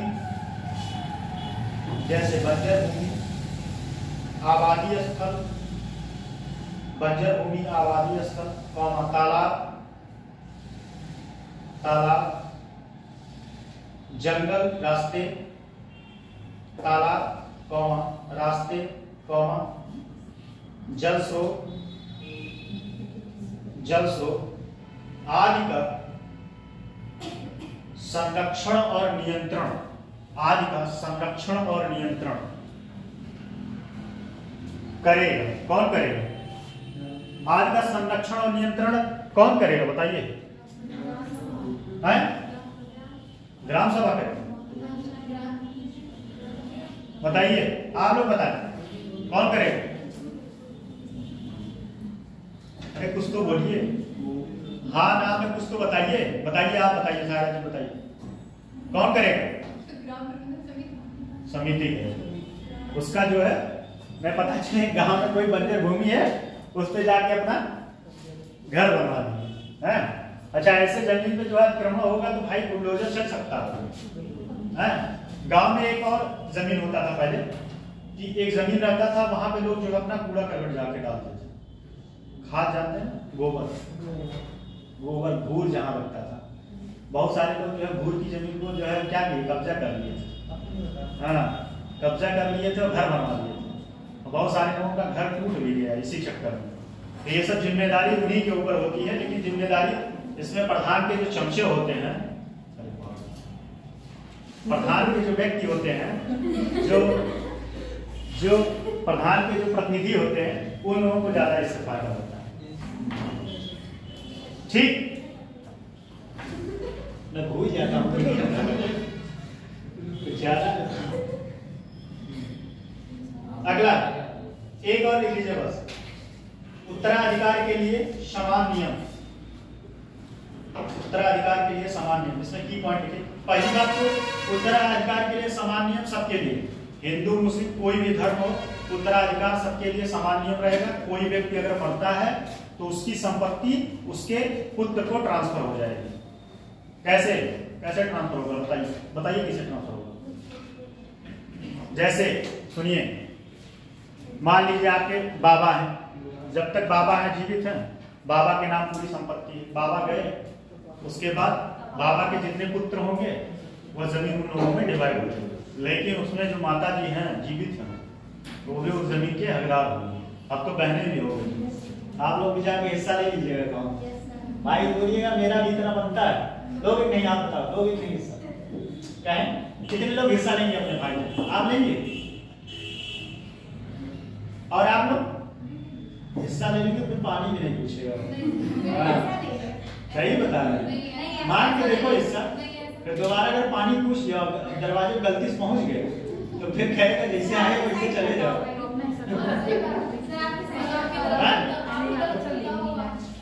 ठीक है, मान के दिखाइएगा भाई, हिस्सा मान के दिखाइएगा, फिर आप बताइए, फिर बताइएगा जीवन भाई कितनी बार पूछा। चलिए अगला है उत्तर प्रदेश। अब ये टॉपिक इंपॉर्टेंट है, इसको समझिए। उत्तर प्रदेश चकबंदी अधिनियम। क्या हुआ? ये टॉपिक कंप्लीट हो गया। भूमि सुधार कानून जो है पूरा कंप्लीट हो गया। अगला टॉपिक है उत्तर प्रदेश जो चकबंदी अधिनियम। पहले बात बताइए, हाँ भूमि सुधार अभी नहीं, अभी ये टॉपिक, ये चैप्टर नहीं खत्म हुआ, टॉपिक खत्म। भूमि सुधार अधिनियम समझ में आया कि नहीं? बताइए, समझ में आया कि नहीं? आप लोग बताइए, समझ में आया? क्या समझ में आया? समझ में आया तो क्या समझ में आया बताइए ना। है कभी कभी लगता है कि क्या पढ़ा रहे हैं, कुछ आउटपुट मिल भी रहा है कि नहीं, कि हम सिर्फ इनपुट दिए जा रहे हैं। पूरा तो बता दिया। भूमि देखिए, भूमि सुधार ये जब हम शुरू किए थे तभी बताया, ठीक है? ये अब अगली बार कल भले शुरू हो जाएगा। चकबंदी, चकबंदी वाला लिखिए। उत्तर प्रदेश जो चकबंदी अधिनियम 1953। उत्तर प्रदेश जो चकबंदी अधिनियम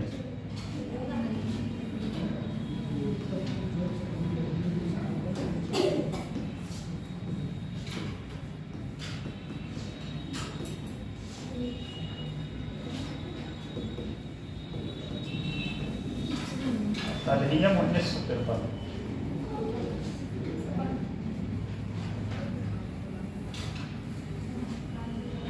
पहली बात तो इसका मतलब समझिए, चकबंदी क्या होता है।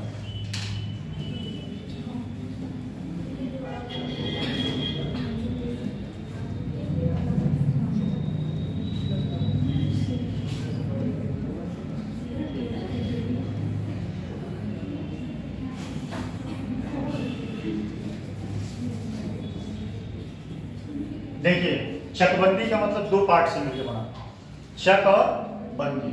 चक मतलब खेत, ठीक, बंदी मतलब बंदोबस्त। किसका करना? खेत का बंदोबस्त करना। इसके लिए जरूरत क्यों पड़ा? चकबंदी करने के लिए जरूरत क्यों पड़ गया? क्यों पड़ गया?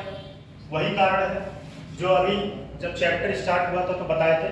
जैसे मान लीजिए कोई ए व्यक्ति है, ठीक, ए व्यक्ति का जमीन यहाँ है, यहाँ है और यहाँ है। अब उसको मान लीजिए अपना फार्मिंग करना होगा, कृषि करना होगा, तो यहाँ वो बेचारा करेगा, यहाँ करेगा, यहाँ करेगा। इससे उसको क्या क्या नुकसान होगा? पहली बात तो संसाधन का दोहन होगा, ठीक, यहाँ पे भी वो सिंचाई करेगा तो यहाँ से भी पानी निकालेगा, ठीक है, यहाँ पे उसको ले जाना पड़ेगा, यहाँ से यहाँ तक ले जाने में कुछ ना कुछ खर्च आएगा उसको ले जाने में, फिर यहाँ से यहाँ ले जाने में कुछ ना कुछ खर्च आएगा। तो उससे पैसे का भी दोहन होगा, संसाधन का भी दोहन होगा और उसका आर्थिक आय कम हो जाएगा। क्या हो जाएगा? आर्थिक आय कम हो जाएगा। लेकिन चकबंदी के माध्यम से क्या कर दिया गया? अब उसकी जमीन को एक साथ ऐसे कर दिया गया, जैसे मेरा एक खेत है ऐसे एकदम से, पहले ऐसे ही था, एकदम एक यहाँ था, एक वहां था, एक वहां था। अब चकबंदी से एकदम सीधे। अब इस खेत पे जो है फार्मिंग करना आसान है कि नहीं? तो लाभ क्या हुआ इसका? चकबंदी का क्या हुआ कि जोत को इकट्ठा कर दिया गया, जोत को इकट्ठा कर दिया गया।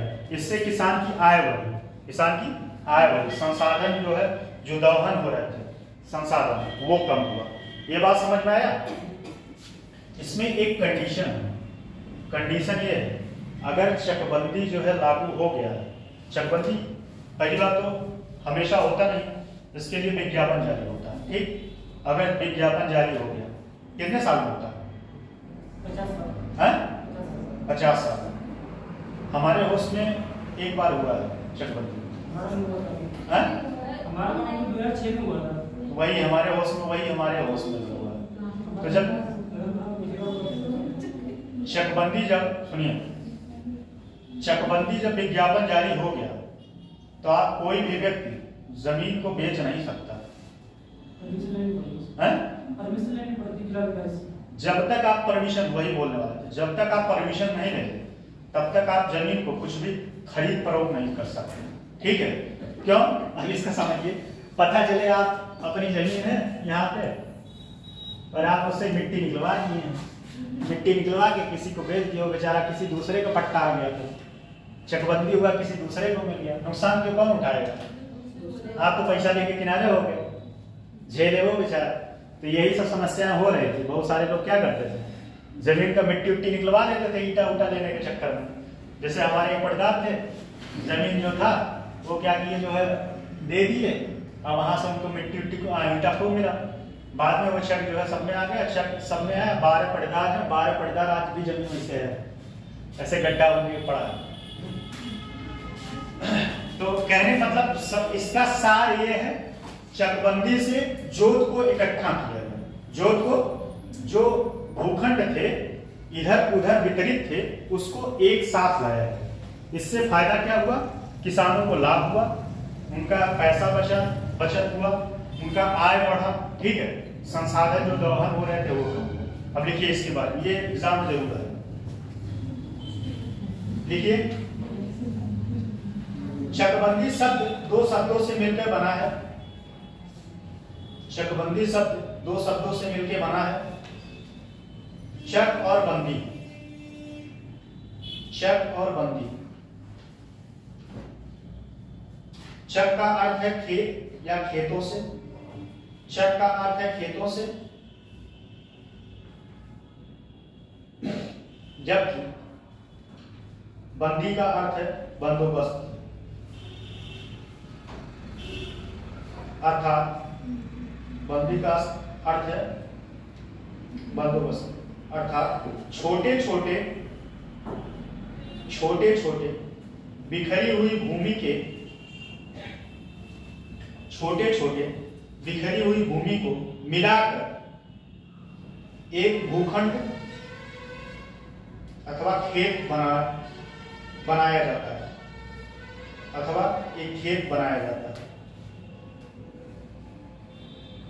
अगला पॉइंट लिखिएगा इसमें। उत्तर प्रदेश जोत चकबंदी अधिनियम 4 मार्च 1994 4 मार्च 1954 नहीं 1954 को राष्ट्रपति द्वारा स्वीकृति प्रदान की गई और यह 8 मार्च 1954 को प्रभावी हुआ या लागू हुआ। 8 मार्च 1954 को प्रभावी हुआ या लागू हुआ। क्या लागू हुआ? चकबंदी। ठीक, ये लेखपाल में एक क्वेश्चन आया था, चकबंदी कब, कौन सा लेखपाल? पहला वाला लेखपाल था, उसने पूछा था कि उत्तर प्रदेश में सर्वप्रथम चकबंदी कब किया गया। अगला पॉइंट लिखिएगा। इस अधिनियम का मुख्य उद्देश्य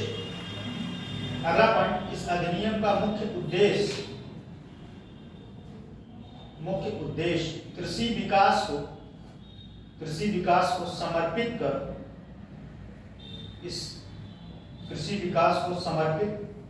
उत्तर प्रदेश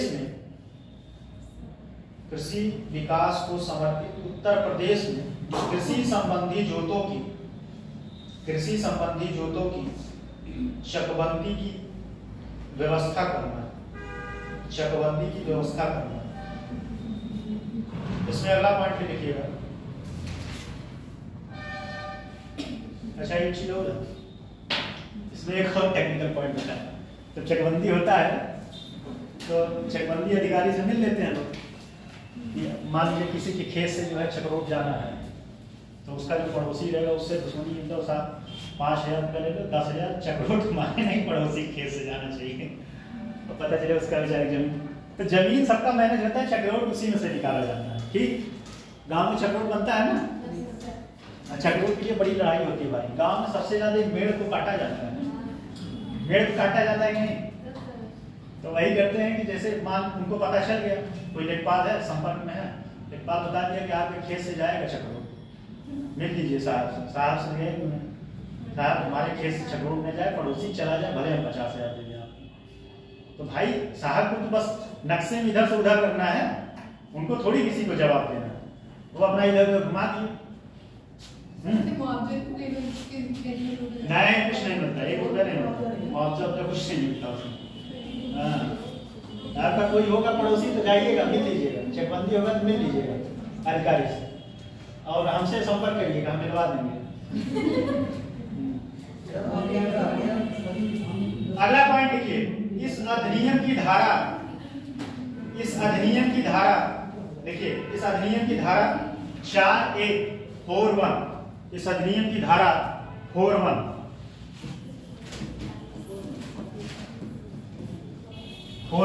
मतलब धारा 4 सब क्लास 1 कॉमा 4(2) के तहत गांव में चकबंदी कराने के लिए राज्य सरकार विज्ञापन जारी कराती है। इसके बाद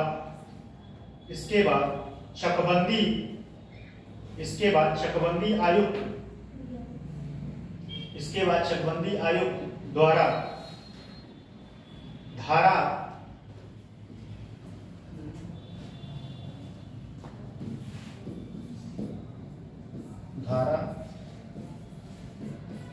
लिख लीजिए,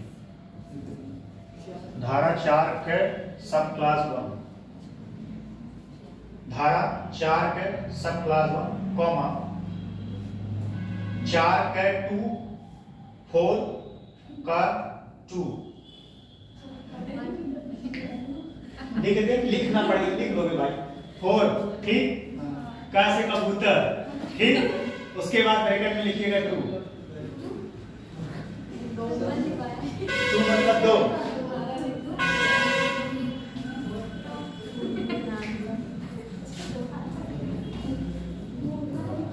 आप समझ में आया? अगर अभी भी नहीं समझ में आया तो फिर हमारी गलती नहीं है, तो आपके प्राइमरी वाले स्कूल के टीचर की गलती है, तो आपको गिनती नहीं पढ़ाया ठीक। के तहत चकबंदी प्रक्रिया शुरू करने का, के तहत चकबंदी प्रक्रिया शुरू करने का अधिसूचना जारी की जाती है, अधिसूचना जारी की जाती है, इसी धारा के तहत अधिसूचना जारी। फिर अगला पॉइंट, गांव में चकबंदी की अधिसूचना जारी होने के बाद, गांव में चकबंदी की अधिसूचना जारी होने के बाद उस गांव के राजस्व न्यायालय के मुकदमे, गांव में चकबंदी की अधिसूचना जारी होने के बाद उस गांव के राजस्व न्यायालय के मुकदमे अप्रभावी हो जाते हैं। कोई मान लीजिए दीवानी चल रहा है किसी का, दीवानी होता है, हाँ दीवानी होता है, तो वो जो है अप्रभावी हो जाता है, हो जाते हैं। इस दौरान चकबंदी बंदोबस्त अप्रभावी हो जाते हैं। इस दौरान चकबंदी बंदोबस्त अधिकारों की अनुमति के बिना कोई किसान, इस दौरान चकबंदी बंदोबस्त अधिकारी की अनुमति के बिना कोई भी किसान अपनी भूमि का उपयोग कृषि के अतिरिक्त कोई और कार्य के लिए, कृषि के अतिरिक्त किसी और कार्य के लिए नहीं कर सकता। जैसे अब पता चले उसमें बिल्डिंग बनवाना चाहे, सोचे कि चलो अच्छा मैंने झाड़ खुलवा देते हैं, तो ऐसा कुछ नहीं कर सकते ठीक। एक पॉइंट और लिख लीजिएगा इसमें, ये इंपॉर्टेंट पॉइंट है। इस अधिनियम के लागू होने से, इस अधिनियम के लागू होने से किसानों को अनेक लाभ हुए, जैसे किसानों को एक खेत से दूसरे खेत में, किसानों को एक खेत से दूसरे खेत में जाने के समय, ऊर्जा और धन, समय ऊर्जा और धन की बचत हुई, समय ऊर्जा और धन की बचत हुई, समय ऊर्जा और धन की बचत हुई। कॉमा खेती के वैज्ञानिक तरीके, खेती के वैज्ञानिक तरीके, कॉमा बेहतर सिंचाई। अच्छा, सिंचाई के कितने मॉडल कौन बता सकता है? कोई बता सकता है? ये एग्जाम में आया, बताइए कृष्णपाल जी। एक तो ऐसे खोल दो, मशीन चलता रहे, पानी जाता रहे, फुहारे वाला कैसे सुनेंगे? उससे पानी की बचत होती है। एक ड्रॉप होता है कि मतलब पाइप लगाइए और जो पेड़ है उसी पे जाते हैं ठीक। बेहतर सिंचाई मशीनीकरण के उपयोग से, बेहतर सिंचाई मशीनीकरण के उपयोग से उत्पादन लागत में कमी आती है, कमी आती है, कमी आती है, और किसान के उत्पादन लागत में कमी आती है, जिससे किसान की आय बढ़ती है, जिससे किसान की आय बढ़ती है, जिससे किसान की आय बढ़ती है ठीक। एक पॉइंट इसमें और लिख लीजिएगा। हाँ, एक बात और इसमें, एक बात और समझ लीजिएगा। कुछ रूढ़िवादी विचारधारक, रूढ़िवादी विचारधारक नहीं, रूढ़िवादी विचार के व्यक्ति, वो जो है चकबंदी कराना नहीं चाहते। क्यों नहीं चाहते? क्यों नहीं चाहते? पता चले वो खेत को अपना खूब अच्छे से बनाए हुए हैं, उनकी जमीन काफी उपजाऊ है और जमीन उनका सड़क के किनारे है, तो कहीं जाएगा भाई चकबंदी, पता चले वहां से दूसरे जगह चला जाए। तो जो कुछ रूढ़िवादी व्यक्ति हैं वह जो है इस व्यवस्था को चाहते हैं कि लागू ना हो। ठीक है, सबसे ज्यादा पेट में दर्द उन्हीं लोगों को होता है, चकबंदी होता है। मेरे गांव में होता है चकबंदी हो तो सुन लें तो उनको रात में खाना ना आएगा है। तो इससे कुछ रूढ़िवादी व्यक्ति को नुकसान मतलब लगता है। ठीक, एक हेडिंग और लिख लीजिए, एक हेडिंग किसान वही योजना, इसके बारे में समझ लीजिए। किसान वही योजना 1952 समझ लीजिए, इसके बारे में लिखवाएंगे।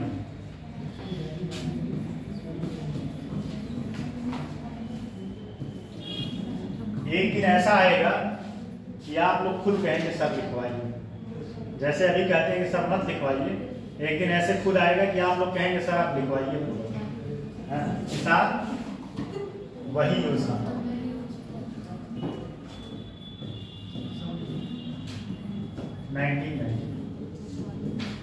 इसमें बात समझ लीजिए क्या होता है। ये सिंपल सा मतलब है, किसान का एक दस्तावेज होता है, क्या होता है, और वह उसके आइडेंटिटी का भी काम करता है। किसका काम करता है?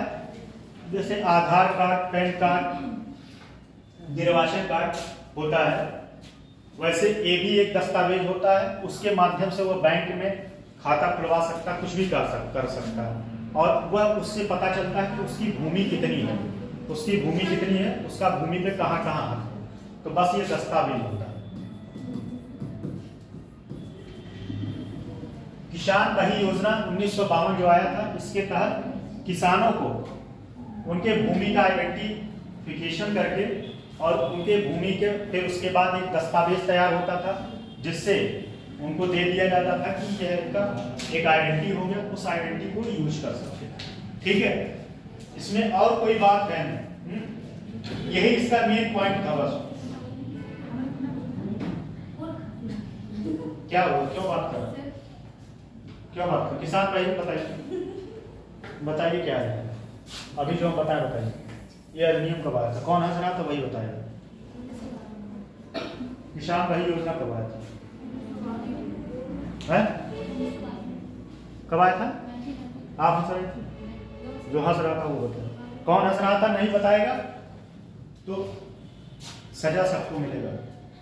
बताइए कौन हंस रहा था,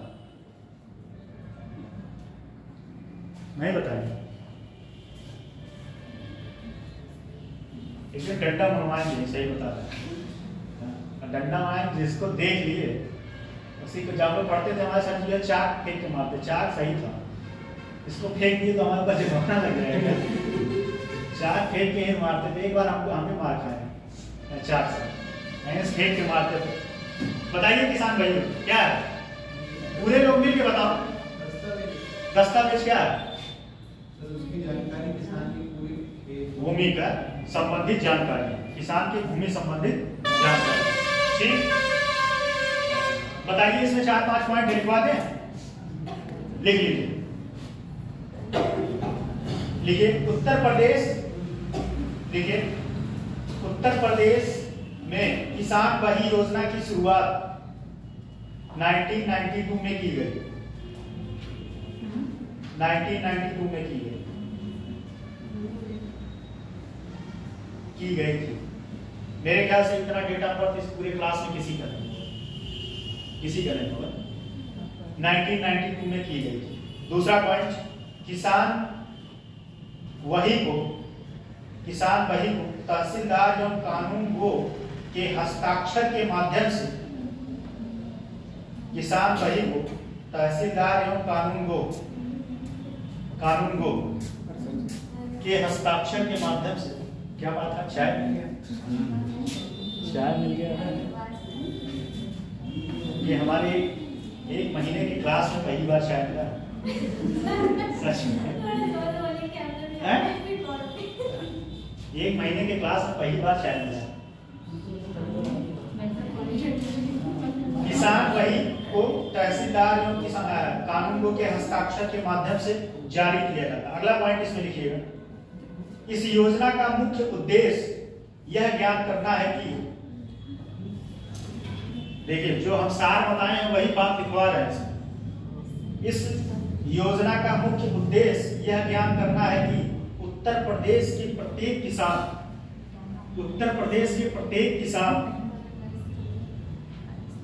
एक्चुअली क्या है, पोस्ट कोऑर्डिनेटर सब जो है चाहे बनाए होंगे, बैठे हैं आज।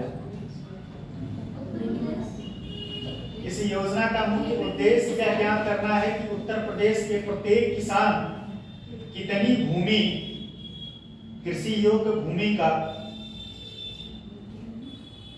अस्थाई और उसके पास कितना भू राजस्व। ये थोड़ा सा पेचीदा है, समझ लीजिए, पेचीदा है, समझ लीजिए। बस इतनी सी मतलब है कि उसके पास कितनी भूमि है, ठीक है, उसी का दस्तावेज, कृषि योग्य कितनी भूमि है, बस। अगला पॉइंट इसमें लिख लीजिएगा, किसी भी भूस्वामी को कृषि योग्य भूमि के, किसी भी भूस्वामी को कृषि योग्य भूमि के क्रय एवं विक्रय के लिए, क्रय एवं विक्रय के लिए किसान बही की अनिवार्यता। जैसे आप भूमि को बेचते हैं तो उसके पास किसान बही खाता हो, तो वो दस्तावेज उसके पास होना चाहिए, तभी आप भूमि को खरीद फरोख सकते हैं। अगला पॉइंट, किसी भी भूमि स्वामी को कृषि योग्य भूमि के क्रय एवं विक्रय के लिए किसान बही अनिवार्य हो गया ना, किसान बही अनिवार्य। आप लोग चाय पिएंगे, वैसे एक चाय किसको पिलाएं किसको नहीं।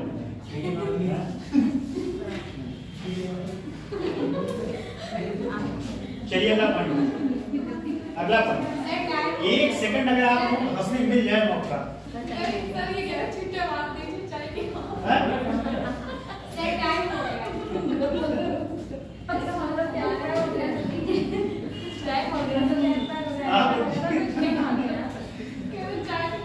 चलो ठीक है जी।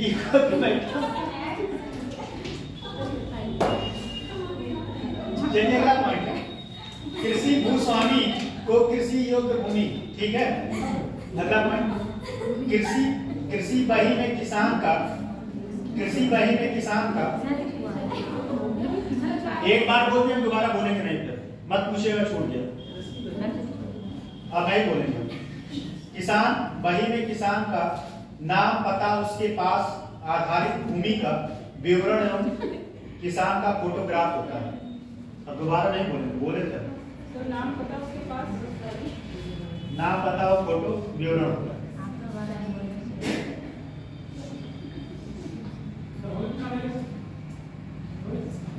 एक पॉइंट और लिख लीजिए, किसान बही एक ऐसा दस्तावेज है, किसान बही एक ऐसा दस्तावेज है जो किसानों की पहचान के संदर्भ में प्रमाण पत्र की तरह कार्य करता है, प्रमाण पत्र की तरह कार्य करता है। जैसे आप लोगों का डीएल नहीं होता है, डीएल भी एक प्रमाण पत्र का कार्य करता है। साथ ही वह सरकार के सभी विभागों और बैंकों में भी मान्य है। सरकार के सभी विभाग क्या हो, छूट गया, छूट गया। अच्छा, किसान सरकार के सभी विभागों द्वारा मान्य, सभी विभागों द्वारा मान्य, ठीक। अब इसका सिर्फ हेडिंग बस, उत्तर प्रदेश भूमि सुधार से संबंधित कार्यक्रम है एक, हाँ लिख लीजिए, उत्तर प्रदेश में भूमि सुधार से संबंधित पहल, उत्तर प्रदेश में भूमि सुधार से संबंधित पहल या कार्यक्रम कौन कौन चला रहा है?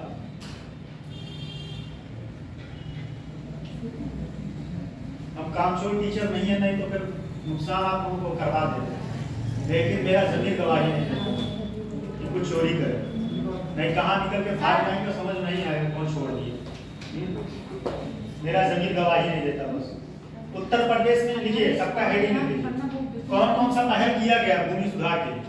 उत्तर प्रदेश में एंटी भूमाफिया पोर्टल, उत्तर प्रदेश में एंटी भूमाफिया पोर्टल, इसमें क्या है, जैसे कोई बाहुबली, ठीक, अगर किसी जमीन पर कब्जा किया है तो इस पोर्टल के माध्यम से उस पर शिकायत की जा सकती है और जमीन पे अपने कब्जा करवाने के लिए, ठीक। समझते रहिए, बस इसमें और कुछ नहीं, जितना बताएं इतना सार है। 10 लाइन है, 10 लाइन का सार यही है। अगला है कृषि और आवास। देखिएगा, कृषि एवं आवास पट्टे के सभी गरीबों को मान्यता। कृषि एवं आवास पट्टे के सभी गरीबों को मान्यता। इसमें क्या है, बस सर एक मिनट, एक मिनट। इसमें क्या है, क्या टॉपिक था, कृषि। इसमें जो अभी पहले क्लास में हुआ था, जो बात हुआ था कि इसको 3 श्रेणियों में डिवाइड किया गया था।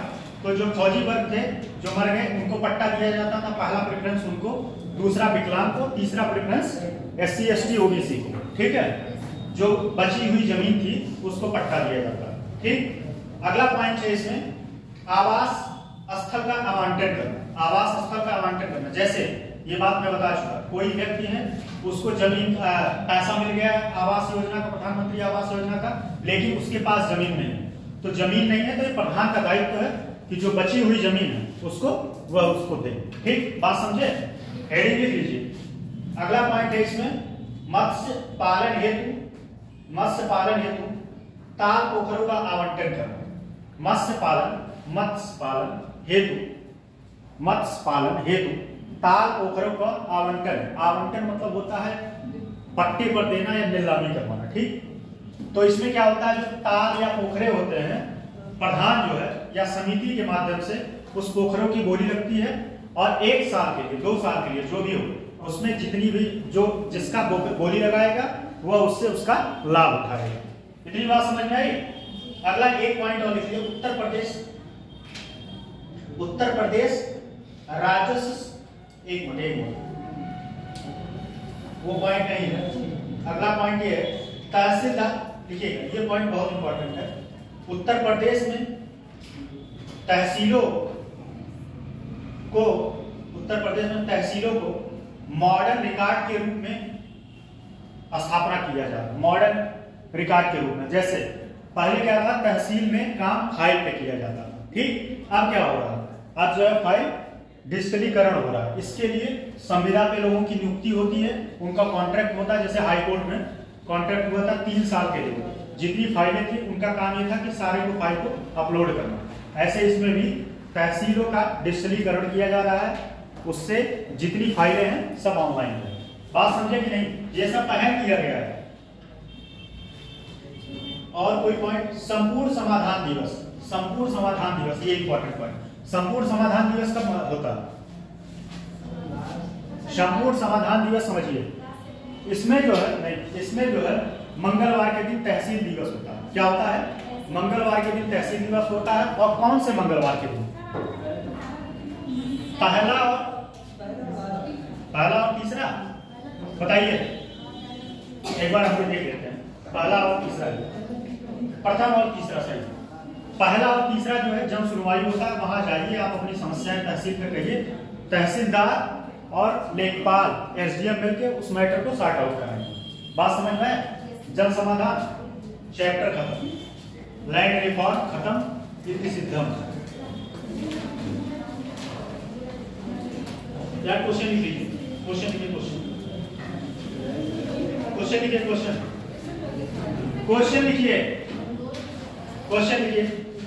उत्तर प्रदेश में भूमि सुधारों के, एक क्वेश्चन PCS में आया था 2023 में, PCS 2023 में क्वेश्चन आया था, उत्तर प्रदेश में भूमि सुधार के विभिन्न चरणों की विवेचना कीजिए। जो चरण लिखवाए हैं उसी चरण की विवेचना करना है। उत्तर प्रदेश में भूमि सुधार के विभिन्न चरणों की विवेचना कीजिए। पूर्ण विराम। भूमि सुधारों से वंचित कृषि मजदूर कैसे लाभान्वित होंगे, 200 शब्दों में लिखना है। भूमि सुधार मजदूर, भूमि सुधारों से भूमि विहीन कृषक मजदूर कैसे लाभान्वित होंगे या हुए। अगला पॉइंट है, अगला क्वेश्चन है, उत्तर प्रदेश में भूमि सुधार अधिनियम 1950 का वर्णन करिए। हाँ अगला क्वेश्चन है उत्तर प्रदेश में भूमि सुधार अधिनियम 1950 का वर्णन कीजिए। यार इनका सांस नहीं खुला, सबसे बड़ी बात ये है। चलिए क्वेश्चन, उत्तर प्रदेश में भूमि सुधार अधिनियम 1950 का वर्णन कीजिए। 125 शब्दों का क्वेश्चन लिखवा देते हैं। लिखना न लिखना आपका कर्तव्य है, बाद में एग्जाम में बैठ कर होइएगा। लिख के दिखाते हैं, मुझे लगता अच्छा लगता है। लाइन रिकॉर्ड खत्म चलता है।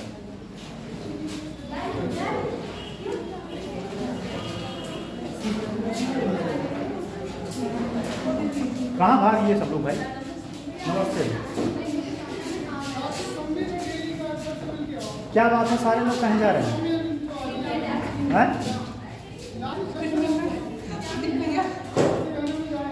से मिल जाओ।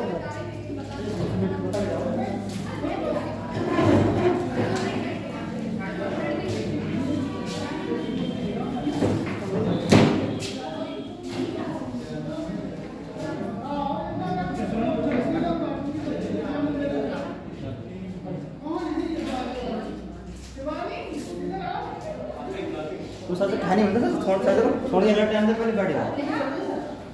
तुम्हें क्या देंगे सर, छोड़ देंगे।